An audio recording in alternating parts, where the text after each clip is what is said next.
Halo sahabat otomotif kompas.com, jumpa lagi dengan saya Dio Dananjaya. Kali ini saya berkesempatan untuk menjajal mobil di belakang saya ini. Ya, ini adalah Jetour Dashing.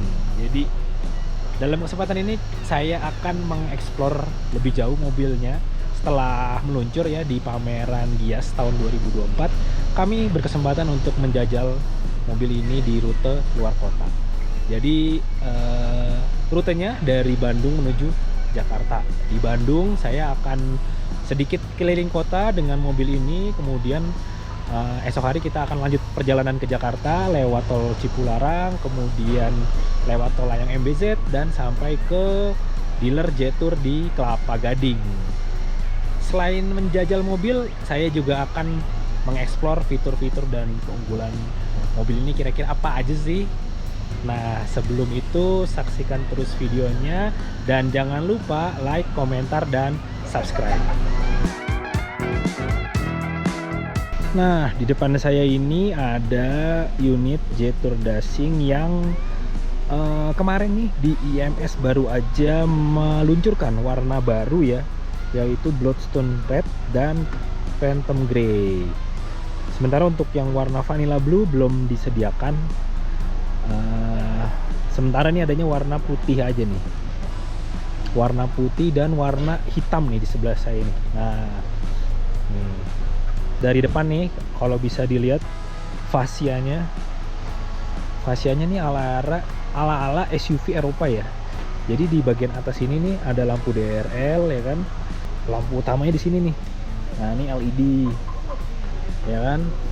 Terus salah satu keunggulan dari Jetour Dashing ini adalah peleknya ternyata. Jadi peleknya ini pakai ukuran 19 inci. Sementara kompetitornya itu ada yang 17, ada yang 18. Lebih kecil dibandingkan si Jetour Dashing ini. Ini pakai profil bannya ini nih, 235 R19. Secara dimensi sebenarnya mobil ini juga lebih besar ya dibandingkan beberapa kompetitornya nih, sebut saja misalnya Honda HR-V ataupun Hyundai Creta. Karena ketiganya nih berada di rentang harga sama di 400 jutaan ya untuk varian teratas. Untuk Jetour Dashing sendiri ini harganya paling murah tipe Journey ya, harganya 403,8 juta sampai yang termahal 434,8 juta tipe Inspira. Kemudian keunggulan berikutnya berlanjut ke bagasi yang terbilang luas. Nih, untuk membuka ada tombol di sini. Nah, kan tinggal pencet aja udah power back door. Nah, ini bisa kelihatan ya ruang bagasinya cukup luas nih dengan kapasitas 486 liter yang diklaim terluas di kelasnya. Ini bisa muat koper nih ukuran sedang satu, tas masih bisa di sini, ransel, tas kecil satu, dan ini masih ada sisa space lagi. Terus sini masih ada tirai nih untuk menambah privasi tuh.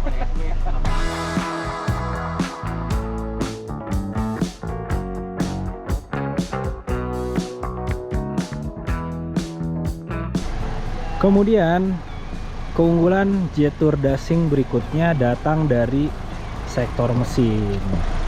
Mobil ini mengusung mesin 1500 cc 4 silinder turbocharged bertenaga sekitar 154 tenaga kuda dan torsi maksimal 230 Nm. Menariknya, mesin ini dikawinkan dengan transmisi DCT alias dual clutch transmission 6 speed yang jadi satu-satunya di kelasnya. Soalnya kompetitornya kebanyakan pakai transmisi CVT ya. Jadi secara performa harusnya Jetour Dashing ini punya performa lebih baik dibandingkan kompetitornya.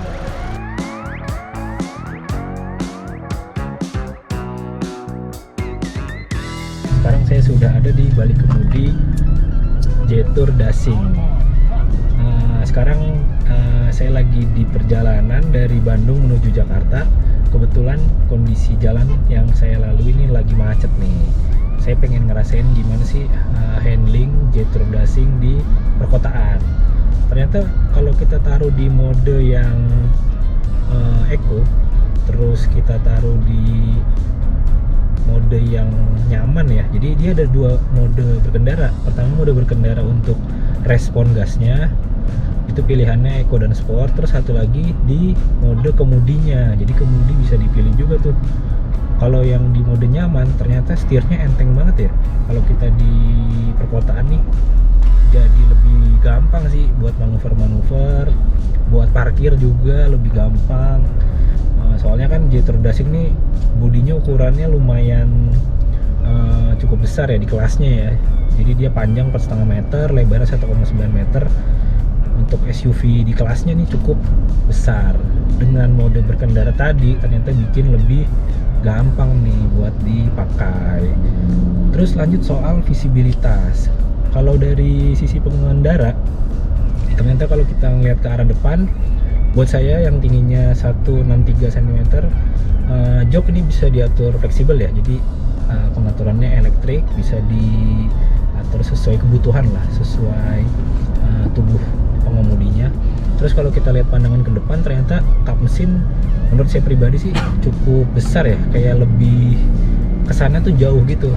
Kap mesinnya ke depan tuh lumayan. Terus kanan kirinya karena ada sedikit lekukan kanan kiri nih, bikin sedikit jadi blind spot ya, tuh agak ganggu dikit sih. Jadi kayak lebar banget gitu mobilnya. Tapi untungnya mobil ini punya kamera 360 bahkan 540 yang bisa ngelihat ke segala arah. Itu bikin pengendalian lebih gampang. Kalau di jalan perkotaan yang macet tuh bikin terbantu banget ada kamera itu. Terus kalau visibilitas ke arah belakang so far oke-oke aja. Spionnya juga cukup jelas. Kanan kiri juga spionnya bisa diatur secara elektrik ya, dari layar head unitnya. Oh ya, layar head unitnya ternyata meskipun dia touchscreen, dia punya sedikit inilah untuk membantu ya. Jadi ada knob di bagian transmisi nih, di dekat transmisi ada knobnya, bisa lebih aman harusnya kalau dipakai saat berkendara. Jadi nggak perlu mencet-mencet langsung ke head unit, cukup pakai knobnya bisa lebih gampang untuk dioperasikan gitu. Ini saat ini lagi di mode yang ini ya, mode eco nih. Jadi emang gasnya nih nggak terlalu ngentak-ngentak banget, slow. Tapi menurut saya mesin 1500 cc turbo ini udah cukup banget sih buat perkotaan. Di mode eco aja tenaganya nggak kekurangan, selalu ada tenaganya. Mau di RPM berapapun, mau lagi butuh tenaga tinggal gas aja langsung keluar tenaganya.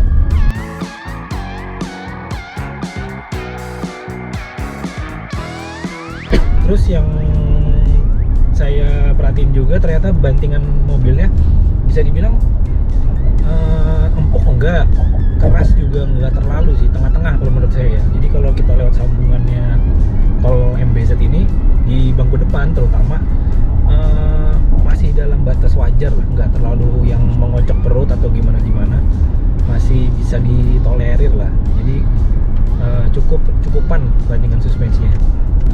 Terus kalau kita lihat peredaman kabin, ternyata kalau di jalan tol ini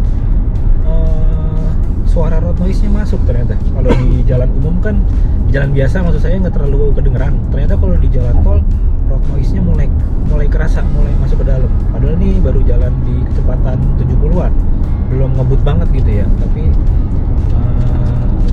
kebisingannya ada gitu.